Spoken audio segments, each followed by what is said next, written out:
தமிழகத்தில் போதைப் பொருள் நடமாட்டம் அதிகரித்து விட்டது. இன்றைக்கு இளைஞர்கள், மாணவர்கள், பொதுமக்கள் கஞ்சா போதைக்கு அடிமையாகிவிட்டார்கள். இதையெல்லாம் அகற்றுவதுதான் எங்களுடைய முதல் பணி. இன்றைக்கு போதைப் பொருள் நிறைந்த மாநிலமாக இந்த ஆட்சியிலே பார்க்கப்படுகிறது. இதனால் மக்கள் நிம்மதியாக வாழ முடியவில்லை. இளைஞர்கள், மாணவர்கள் இந்த போதைக்கு அடிமையாகி சீரழியக்கூடிய நிலை தமிழகத்தில் உருவாக்கியிருக்கிறது. போதைப் பொருள் நிறைந்த மாநிலமாக இன்றைக்கு தமிழகம் உருவாக்கப்பட்டு விட்டது.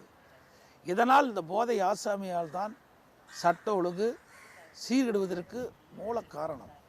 இந்த போதை ஆசாமியால் கொலை, கொள்ளை, திருட்டு, வழிப்பறிவு, பாலியல் சீண்டல் இன்றைக்கு அதிகரிப்பதற்கு காரணமே இந்த ஆட்சியில் அலங்கோலம்தான்.